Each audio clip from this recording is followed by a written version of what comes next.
خاموشی ہے، پھر شور آئے گا۔ آج کتوں کا وقت ہے، کل ہمارا دور آئے گا۔ نعرے تکبیر، نعرے رسالت، عظمت رسول، شان رسول، فیضان اولیاء کرام، فیضان عاشق رسول۔ تمہارے گھروں سے تمہیں بے گھر کرنے کی کوشش میں لگے ہوئے ہیں۔ ایک بات یاد رکھو، میں آج کے اس منبر سے انہیں پیغام دے کر کے جاتا ہوں، تم کیا تمہارے باپ داداؤں نے بھی اکھاڑنے کی کوششیں کی ہیں؟ کیا بات! اور صرف یہ ایک خطہ نہیں ہے، ایک خطہ نہیں ہے، ان کیڑوں کی تو کوئی حیثیت نہیں، ان کا باپ اسرائیل مل کر غزہ کو کچھ نہیں کر سکا۔ قتل کرنے کا مطلب فنا کرنا نہیں ہوتا۔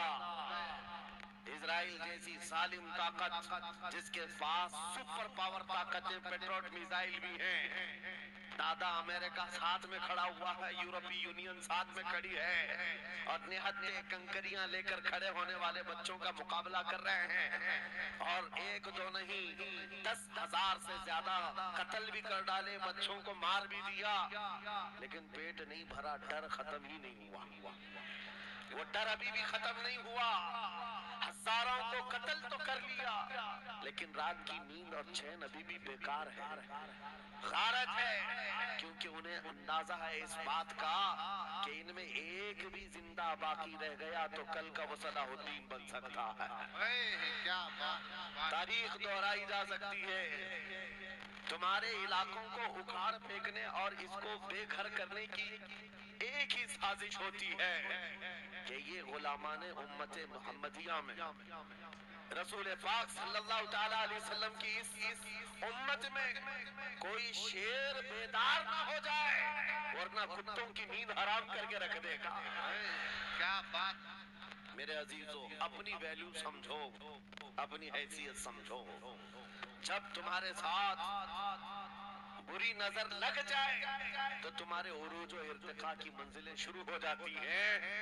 ان ظالموں کو یہ تاریخ یاد ہونا چاہیے کہ جب میرے خواجہ سرکار غریب نواز ہندوستان تشریف لائے تھے، ان کے آنے کے بعد جو کچھ بھی ان کے ساتھ کیا گیا، ان کے باپ داداؤں نے تاریخ بتائی ہوگی۔ غریب نواز کو نکالنے کے لیے، ان کی جھوپڑی اجاڑنے کے لیے، ان کے خیمے کو توڑنے کے لیے، یہاں تک کہ سرکار غریب نواز جس درخت کے نیچے بیٹھے وہاں سے اٹھوا دیا، کیا کیا نہیں کیا۔ لیکن آج تاریخ 800 سال کے بعد بھی سناٹے دار تھپڑ مار کر کے بتا رہی ہے، جس کو تم یہاں سے بے گھر کرنے کی کوشش کر رہے تھے، اللہ نے اسے ایسا بادشاہ بنایا، تمہاری حکومتیں 5 سال کے بعد ڈیل ڈول ہونے لگتی ہیں، اور اس مرد قلندر کی حکومت 800 سال سے چل رہی ہے، وہ بھی گردنوں پر نہیں، لاکھوں دلوں پر حکومت قائم ہے۔ کیا بات ہے! سبحان اللہ! قرآن میں اللہ فرماتا ہے وَأَمَّا مَا يَنْفَعُ النَّاسَ فَيَمْكُثُ فِي الْأَرْضِ، جو لوگوں کو نفع دیتا ہے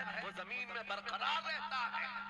قرآن کی یہ آیت پڑھ کر کے میں تمہیں حوصلہ دیتا ہوں، تمہیں یہ حوصلہ دیتا ہوں۔ اللہ نے قرآن میں فرمایا اِنَّ أَرْضِي وَاسِعَةٌ، میری زمین بہت کشادہ ہے، میری زمین بہت کشادہ ہے۔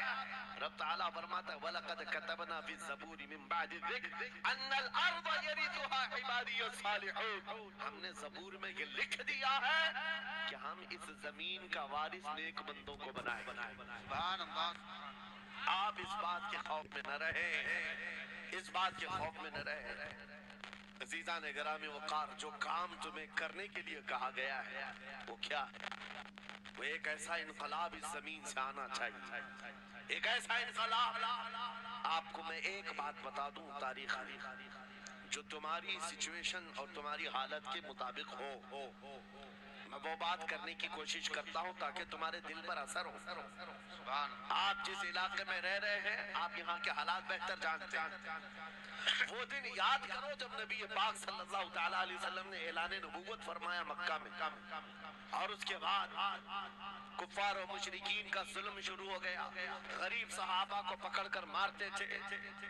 حضرت بلال حبشی، حضرت خبیب ابن عدی، حضرت خباب ابن العرد، حضرت زید بن دفنہ، حضرت عمار بن یاسر، یہ وہ صحابہ ہیں جن کو صرف مارا نہیں گیا ہے، آگ میں تپایا گیا ہے، کیا سب کر لیا۔ موب لنچنگ مکہ کے ظالم کرتے تھے بہت، اور ایک دن ایسا آیا، توجہ میں جو کہنے جا رہا ہوں، نبی پاک صلی اللہ تعالیٰ علیہ وسلم حرم پاک میں داخل ہوئے، مسجد حرم میں آئے، خانہ کعبہ کی چابی اس وقت عثمان بن شیبہ کے پاس ہوا کرتی تھی، جو ایمان لائے ہوئے نہیں تھے۔ یہ حضرت عثمان غنی نہیں ہے، وہ دوسرے عثمان ہیں۔ عثمان بن شیبہ کے پاس کعبے کی چابی ہوتی تھی۔ حضور پاک صلی اللہ علیہ وسلم نے ان کے پاس آ کر کے کہا، عثمان کعبے کی چابی دو، دروازہ کھول کے میں اندر جانا چاہتا ہوں۔ انہوں نے کہا نہیں، تم ہمارا دین چھوڑے ہوئے ہو، ہمارے دین سے تم برگشتہ ہو، میں تمہیں کعبے میں اندر آنے نہیں دوں گا۔ کس سے کہا؟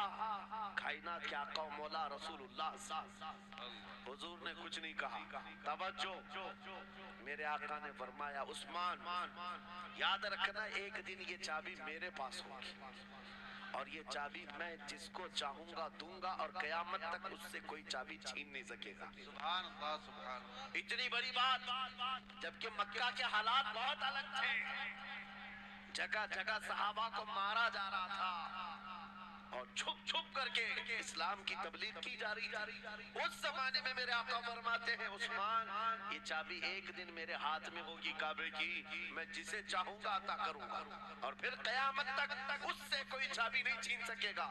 یہ حدیث پاک میں موجود ہے۔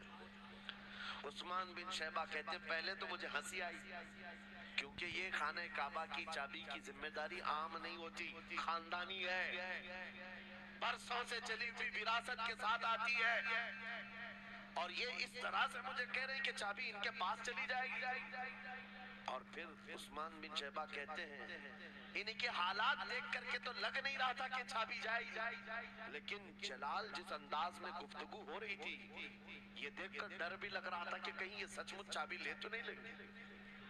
پھر عثمان بن شیبہ کہتے ہیں، وہ حالات بھی آ گئے کہ جب رسول اللہ ہجرت کر کے چلے گئے مکہ، صحابہ بھی گھر بار چھوڑ کر چلے گئے۔ عثمان بن شیبہ کہتے ہیں، اب تو دل میرا چوڑا ہو گیا، کہاں مجھ سے چابی لینے کی بات کر رہے تھے، کہاں ان کا گھر بھی نہیں بچا، گھر بھی چھوڑ کر جانا پڑا۔ اگر کل تمہارا گھر چھوڑ کر جانا پڑے تو میری یہ بات یاد رکھنا، اس حدیث کو یاد رکھنا۔ حضور پاک ہجرت کر کے چلے گئے، صحابہ بھی اپنے گھر بار سب چھوڑ کر مدینے چلے گئے۔ عثمان بن شیبہ کہتے ہیں، اب تو میرا سینہ چوڑا تھا، کہاں یہ چابی کی بات کرتے تھے، کہاں اپنا گھر بھی نہیں رکھ سکے۔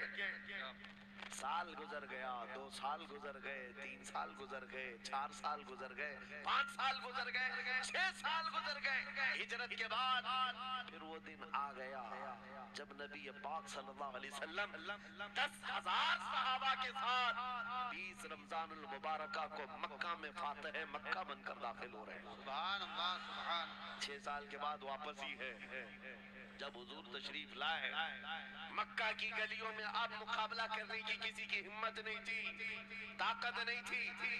حضور پاک جیسی حرم مکہ میں داخل ہوتے ہیں، سارے ادھر ادھر چھپ کر کے بھاگ رہے تھے، جنہوں نے ظلم کیا تھا اپنے دور میں، کوئی اس کے گھر بھاگ رہا ہے، کوئی اس کے گھر بھاگ رہا ہے۔ وہ دن آئے گا، یاد رکھو، وہ دن یاد رکھنا۔ کفار مکہ بھاگ رہے تھے، جان بچا رہے تھے، اور میرے آقا کعبے کے پاس کھڑے ہو کر کے اعلان کر رہے تھے، آج تمہاری جان بخش دی گئی ہے، آج تمہارے لیے رحمت کا دن ہے، ہم آج کسی کے ساتھ مقابلہ نہیں کریں گے۔ حضور اپنی رحمت کے خیرات بانٹ رہے ہیں۔ پھر آؤ سنو، 10,000 صحابہ کے ساتھ جب مکہ مکرمہ میں میرے آقا داخل ہوئے، اب خانہ کعبہ کھولنے کی بات تھی۔ چابی کس کے پاس ہے؟ عثمان بن شیبہ کے پاس۔ بلایا رسول اللہ نے، کہاں ہے عثمان بن شیبہ؟ آئے، سر جھکائے ہوئے آئے، ایمان لائے ہوئے نہیں تھے۔ کہا لاؤ چابی، چابی دے دیا حضور کے ہاتھ میں۔ کہا ہے عثمان، کیا میں نے یہ بات نہیں کہی تھی، ایک دن یہ